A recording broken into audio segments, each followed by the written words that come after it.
Hello friends, welcome to SSC coaching centre. दोस्तों, आज का वीडियो गणित का बहुत इंपॉर्टेंट, बहुत इंटरेस्टिंग रहने वाला है। तो चलिए स्टार्ट करते हैं। क्वेश्चन आपकी स्क्रीन पर लिखा हुआ है, x प्लस वाई बराबर 7 और x माइनस वाई बराबर 10 हो तो 1/x की पावर 3 प्लस 1/y की पावर 3 का मान क्या होगा। सबसे बढ़िया क्वेश्चन है। अब देखिए, आपको करना क्या है कि आप x और y को जोड़ के 7 लेके आना है। तो कौन कौन सी संख्या लें कि दोनों को जोड़ के 7 आ जाए और दोनों का मल्टीप्लाई करके 10 आ जाए। तो देखिए, अगर मैं x को 5 ले लूं, y को 2 ले लूं, तो दोनों को जोड़ के 7 बन जाएगा। x मैंने कितना लिया है 5, y मैंने कितना लिया है 2, और दोनों का गुना करूं तो 10 बन जाएगा। तो कंडीशन सेटिस्फाई हो रही है यहाँ पे मेरी। भाई दोनों को जोड़ के 7 भी बन गया, दोनों का मल्टीप्लाई करके 10 भी बन गया, वही यहाँ पे रख दो। यानी कि 1 के बटे में मैं क्या रखूं, x की पावर 3। x का मान मेरा 5 है तो 5 की पावर 3 रख दूंगा, प्लस 1/y की पावर 3। ठीक है, y मेरा कितना है भाई, y मेरा 2 है, जिसका मतलब 2 की पावर 3। तो देखिए, 1 के बटे में आ जाइए, 5 की पावर 3 का मान 125 होता है, प्लस 1 के बटे में 2 की पावर 3 का मान कितना होता है, 8 होता है। ठीक है, अब 125 है और 8 है, 125 और 8 का एलसीएम कितना हो जाएगा भैया, दोनों का एलसीएम ले लूंगा तो मैं यहाँ पे 1000 हो जाएगा। 1000 हो गया, क्रॉस गुना कर दो, 8 का गुना 1 से कर दूं तो 8, और 125 का गुना 1 से कर दूं तो 125। ठीक है, प्लस का साइन है बीच में। अब 8 में जोड़ दो 125 तो कितना हो जाएगा 133, और बटे में कितना है भैया आपका 1000 है। अब 3 जीरो है नीचे, जब 3 जीरो है नीचे तो 3 संख्या बाद दशमलव लगा देंगे कि नहीं, तो ये हो जाएगा 133। किस ऑप्शन में है, दशमलव के बाद 133, पहले ही ऑप्शन में है। ये हो जाएगा आपके क्वेश्चन का सही जवाब। उम्मीद करूंगा कि सभी को प्रश्न आसानी से और अच्छे से समझ में आ गया है। अब देखेंगे अगला क्वेश्चन। अगला क्वेश्चन है, a square plus B square बराबर 88 और a गुने b बराबर 6 हो तो a की पावर 3 प्लस b की पावर 3 का मान क्या होगा। देखिए भाइयों, यहां पे क्या है, a square plus B square बराबर 88। अच्छा क्वेश्चन है। अब देखिए, a square plus B square मतलब क्या है, अगर आप a प्लस बी का होल स्क्वायर करेंगे तो कितना होता है, a square plus B square plus का 2ab, यही तो होता है। अब देखिए, a square plus B square का मान आपका 88 है, यही तो है, प्लस का 2 है, इंटू ए बी का मान दिया गया है 6, a गुने बी 6 दिया गया है, तो a गुने बी आपका कितना हो जाएगा भैया 6। ठीक है, चलिए अब 88 प्लस 6 का गुना 2 से कर दूं तो 12 हो जाएगा, 12 हो गया। अब इसका मतलब 88 प्लस 12 कितना हो गया 100। ये हम मान किसका निकाल रहे हैं, ए स्क्वायर, वो a प्लस बी का होल स्क्वायर का मान निकाल रहे हैं ये हम। ठीक है, a प्लस बी के होल स्क्वायर का मान। अब हमसे आगे क्या कहा है उसने कि ए क्यू प्लस बी क्यू पूछा है। ठीक है, देखिए ए क्यू प्लस बी क्यू, इसका फॉर्मूला क्या होता है, ए प्लस बी इंटू ए स्क्वायर प्लस बी स्क्वायर, ठीक है, माइनस का ए बी, यही तो होता है। अब देखिएगा, प्रश्न को आसानी से सॉल्व कर लीजिए। ए प्लस बी कितना होता है भैया आपका 100 होता है। क्लियर है, ए प्लस बी। देखिए यहां पे हमने फॉर्मूला सॉल्व किया था कि ए प्लस बी का होल स्क्वायर 100 निकल के आया। अगर मैं इसमें ए प्लस बी की वैल्यू निकालूं तो ये स्क्वायर कहां से चला जाएगा, इसके ऊपर रूट लग जाएगा, और 100 का स्क्वायर रूट 10। भाई स्क्वायर यहां से इधर आएगा बॉर्डर पार करके, तो इसके ऊपर रूट लग जाएगा, तो रूट लग जाएगा, 100 का स्क्वायर रूट 10 हो गया, तो ए प्लस बी का मान 10 आ गया। तो यहां पे ए प्लस बी का मान आपका 10 आ जाएगा। क्लियर है, 10 आ गया। 10 आने के बाद ए स्क्वायर प्लस बी स्क्वायर, ए स्क्वायर प्लस बी स्क्वायर की वैल्यू आपकी 88 थी, तो 88 ले लो, माइनस ए बी कितना है, ए बी आपके पास 6 है, 6 ले लो। ठीक है, 10, 88 में से माइनस कर दो 6 तो 82 हो जाएगा, तो गुने में 82 कर दो भैया, कितना हो जाएगा 820। प्रश्न खत्म। सी ऑप्शन बिल्कुल सही।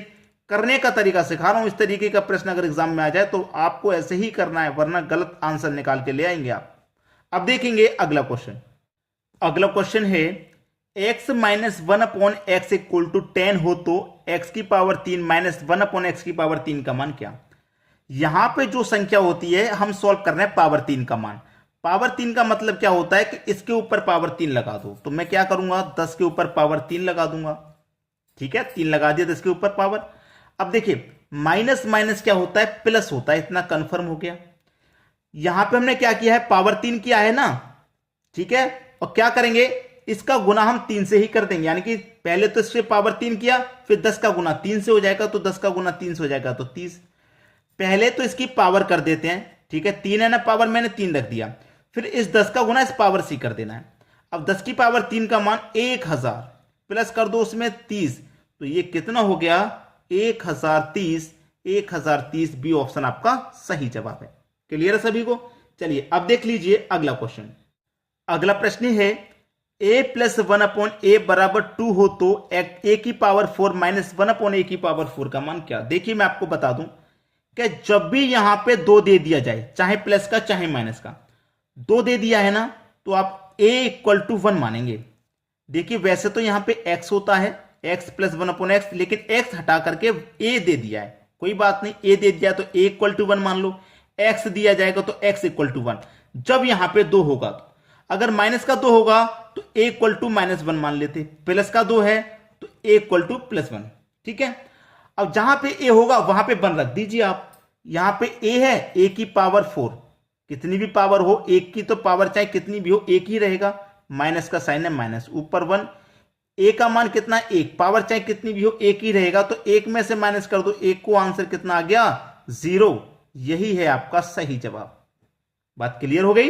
अब देखेंगे अगला क्वेश्चन। अगला क्वेश्चन है a plus 1/a equal to 2 हो तो a की पावर 118 प्लस 1 की बटे में a की पावर 119। कोई फायदा नहीं है, कोई मेथड नहीं लगाना, आपने देख लिया यहां पे 2 है तो a इक्वल टू 1 लगा देना, जो अभी मैंने बताया। a का मान कितना 1, तो a की जगह 1 रखेंगे, पावर कितनी भी हो मान 1 ही रहेगा, प्लस ऊपर 1। एक ही जगह 1 रखेंगे, 1 की पावर कितनी भी हो मान उसका 1 ही रहता है, तो 1 में जोड़ दीजिए, 1 आंसर आ गया 2। खत्म प्रश्न। आपका आंसर कितना आ गया 2 आ गया। यही आपका बिल्कुल सही जवाब है। क्लियर है सभी को प्रश्न। चलिए अब देखेंगे अगला क्वेश्चन। अगला क्वेश्चन है एक वृत्त का क्षेत्रफल 616 वर्ग मीटर है तो उसका व्यास कितना होगा। देखिए मैं आपको समझा देता हूं थोड़ा सा। ये कोई व्यास है हमारा, कोई हमारा क्षेत्र है, ठीक है। इस क्षेत्र के बीच पॉइंट से यहां तक की जो दूरी होती है उसे बोलते हैं त्रिज्या, ठीक है, त्रिज्या बोलते हैं। इसे हम r से डिनोट करते हैं। अगर ये दूरी आधी ना हो, पूरी मिल जाए, जब पूरी मिल जाएगी तो इसको बोलते हैं व्यास, ठीक है, पूरी मिल जाएगी तो व्यास बोलते हैं। वृत्त का क्षेत्रफल बराबर फॉर्मूला होता है, वृत्त का क्षेत्रफल बराबर क्या होता है, पाई r स्क्वायर होता है, ठीक है। अब वृत्त का क्षेत्रफल हमें दे रखा है 616 वर्ग मीटर, बराबर पाई का मान कितना, पाई का मान 22/7, ठीक है, इनटू में r का स्क्वायर है तो r का स्क्वायर लिख लो, लिख लिया r का स्क्वायर। अब देखिए 22 से ये कट जाएगा, बराबर में है तो कट जाएगा। देखिए 11 से कटाऊंगा 2 बार में, और 11 से इसको मैं कटाऊं तो 11 से कटाऊंगा तो 11 × 5 = 55, 6 बचेगा 66, 11 × 6 = 66, कट गया। अब 2 से कटा दूंगा, 28 बार में कट जाएगा। 7 का गुना 28 से होगा तो कर दो, 7 × 8 = 56 का 6, कैरी का 5, 7 दूने का 14 और 5 19, इक्वल, इधर तो कुछ नहीं बचा, कट गया ना, r का स्क्वायर बचा। अब ये r यहां से बॉर्डर पार करके इधर आएगा तो इसके ऊपर क्या लग जाएगा, रूट लग जाएगा और यहां से हट जाएगा। 196 का स्क्वायर रूट कितना होता है भाई 14, तो r का मान कितना निकल के आ गया, 14 निकल के आ गया, यानी कि बी ऑप्शन आपका बिल्कुल सही जवाब। समझ में आ गया। चलिए अब देखेंगे अगला क्वेश्चन। अगला क्वेश्चन है एक रकम साधारण ब्याज में 2 वर्षों में 2240 रुपए बनती है और 5 वर्षों में 2600 रुपए बनती है, तो वो रकम कितनी है। 2 वर्ष में कितनी बन रही है, 2240 बन रही है, ठीक है, और 5 वर्ष में कितनी बन रही है, 5 वर्ष में बन रही है 2600 रुपए, ठीक है। अब देखिए 2 वर्ष से 5 वर्ष होने में 3 वर्ष का समय लगा, और 3 वर्ष में राशि कितनी बढ़ गई, 2 वर्ष में 2240 थी, 3 वर्ष में 2600 हो गई, कितनी राशि बढ़ गई। आप बोलेंगे सर 360 रुपए बढ़ गई 3 वर्ष में। 3 वर्ष में 360 बढ़ेगी तो 1 वर्ष का कैसे निकालेंगे, 360 में डिवाइड कर देंगे 3 से, कितनी बार में कटेगा ये, 12 बार में कट गया, और एक 0, यानी कि 1 वर्ष की जो राशि होगी वो 120, यानी कि 3 वर्ष में 360 बढ़ रही है तो 1 वर्ष में 120 बढ़ेगी, 1 वर्ष में 120 बढ़ेगी, 2 वर्ष में 240 बढ़ जाएगी, ठीक है। हमसे क्या पूछा है कि वो रकम कितनी है, यही तो पूछा है कि वो रकम कितनी है। 2 वर्ष का ब्याज कितना है, 240 है। हमारे पास जो राशि थी वो 2 वर्ष में कितनी हो गई थी, 2240। इसका मतलब इसमें 2 वर्ष का जो ब्याज है 240 वो भी शामिल है।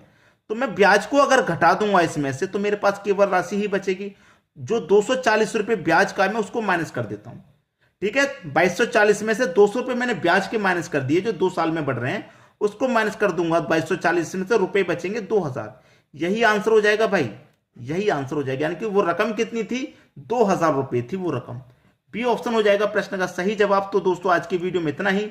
आपको बस वीडियो को शेयर करना है अधिक से अधिक। ठीक है दोस्तों, धन्यवाद।